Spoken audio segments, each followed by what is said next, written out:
Assalamualaikum. Welcome to Chippy Simple Lifestyle. Hi friends, எல்லாரும் எப்படி இருக்கீங்க? எல்லாரும் நலமா இருப்பீங்கன்னு நினைக்கிறேன். நாங்களும் இங்க all are doing good. இன்னைக்கு நம்ம பார்க்க போற ஸ்பெஷல் ரெசிபி ஒரு ஸ்வீட் ரெசிபி தான் செய்ய போறோம். மில்க் பாயாசம், சேமியா பாயாசம் தான் செய்ய போறோம். குழந்தைங்கள்ல இருந்து பெரியவங்க வரைக்கும் பாயாசம் எல்லாருக்குமே ரொம்பவும் பிடிக்கும். தீபாவளி வரப்போகுது இல்லையா? இந்த மாதிரி பாயாசத்தை ட்ரை பண்ணி பாருங்க. ரொம்ப நல்லா இருக்கும். இது எப்படி செய்யலாம்னு நம்ம பார்க்கலாம் வாங்க. இதுக்கு ஜவ்வரிசி எடுத்திருக்கேன். ஒரு 50 grams இருக்கும். சின்ன ஜவ்வரிசி தான் எடுத்திருக்கேன். உங்களுக்கு பெரிய ஜவ்வரிசி இருந்தாலும் பரவாயில்ல, ரெண்டுமே சேர்க்கலாம். இதை நம்ம வறுத்தும் வேக வச்சுக்கலாம். இல்லைன்னா உங்களுக்கு டைம் இருந்துச்சு அப்படின்னா ஒரு 30 minutes நல்லா ஊற வச்சு அதுக்கப்புறமா வேக வச்சிங்க. இதே 50 grams சேமியா எடுத்திருக்கேன். இந்த சேமியா நான் வறுக்காத சேமியா தான் எடுத்திருக்கேன். நீங்கள் வறுத்த சேமியாவும் எடுத்துக்கலாம். நம்ம திரும்பவும் இதை நம்ம வறுக்க தான் போகிறோம். நீங்கள் வறுத்த சேமியா எடுத்தாலும் நம்ம வறுத்தே சேர்த்துக்கலாம். இதில் கொஞ்சமாக கேஷ்யூவும் கிஸ்மிஸும் எடுத்திருக்கேன். இது ரெண்டும் சேர்க்கும் போது பாயசம் ரொம்ப டேஸ்ட்டாக வரும். இதில் 1/2 லிட்டர் அளவுக்கு பால் எடுத்திருக்கேன். இது காய்ச்சி நல்லா ஆற வச்ச பால். இப்போ ஸ்டவ் ஆன் பண்ணி ஒரு கடாயை வச்சுக்கலாம். அதில் 2 டேபிள் ஸ்பூன் கீ சேர்த்துருக்கேன். இப்போ நம்ம கேஷ்யூவை நல்லா ஃப்ரை பண்ணிக்கலாம். இதை சிம்மில் வச்சு ஃப்ரை பண்ணிங்க, இல்லைன்னா சீக்கிரமாகவே கருகிடும்.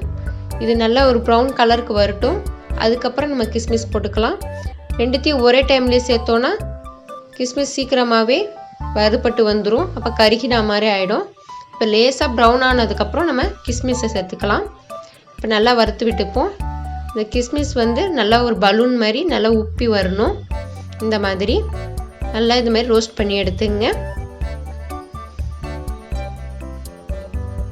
இப்போ ரோஸ்ட் பண்ணதை நம்ம ஒரு பவுலுக்கு ட்ரான்ஸ்ஃபர் பண்ணி வச்சுக்கலாம். இதை நம்ம கடைசியாக தான் சேர்க்க போகிறோம்.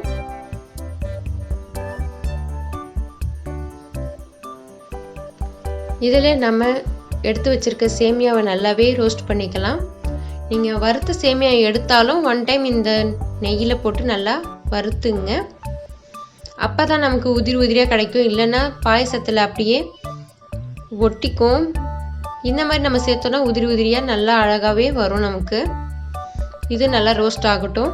லைட்டாக ப்ரௌன் கலர் சேஞ்ச் ஆகணும்.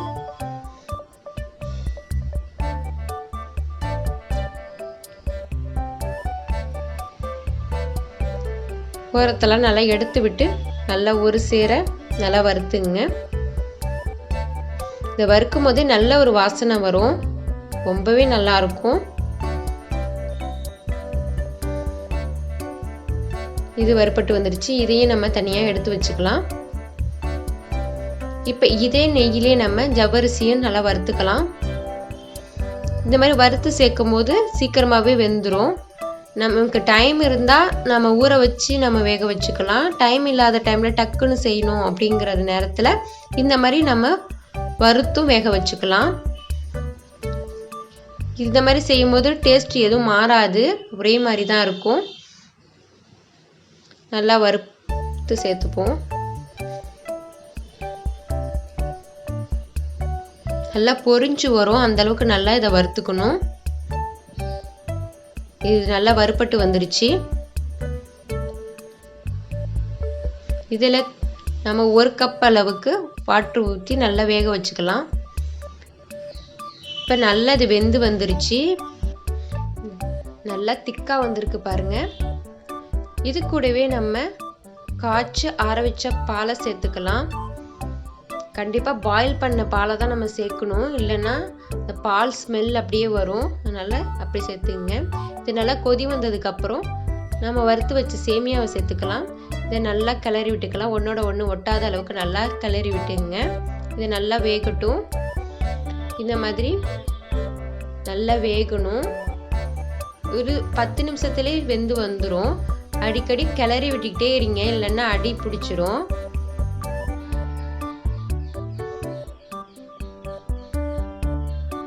இந்த மாதிரி ஓரங்கள்லாம் எடுத்து விட்டு நல்லா கிளறி விட்டுங்க. இது நல்லா வேகட்டும்.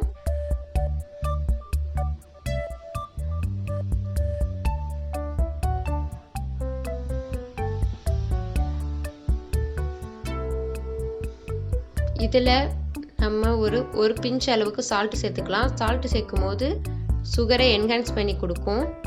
இதில் 8 டேபிள் ஸ்பூன் அளவுக்கு சுகர் சேர்த்துருக்கேன். உங்களோட ஸ்வீட்டுக்கு தகுந்த போல் நீங்கள் சுகர் சேர்த்துக்கலாம். இதில் 2 டேபிள் ஸ்பூன் பால் பவுடரில் ஹாட் வாட்டரில் மிக்ஸ் பண்ணி வச்சுருக்கேன்.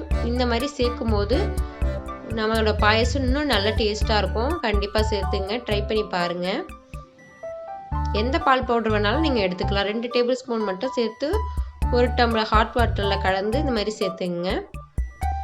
இது 1 டைம் நல்லா பாயில் ஆகட்டும். இப்போ நம்மளோட பாயசம் ரெடி ஆயிடுச்சு. இப்போ பவுலுக்கு ட்ரான்ஸ்ஃபர் பண்ணிக்கலாம்.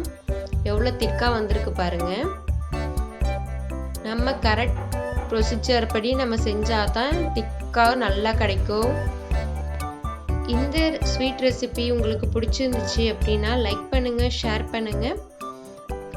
சப்ஸ்கிரைப் பண்ணாதுங்க கண்டிப்பாக மறந்துடாமல் சப்ஸ்கிரைப் பண்ணுங்கள். உங்கள் கருத்துக்களை கமெண்டில் சொல்லுங்கள். தேங்க்யூ ஃபார் வாட்சிங்.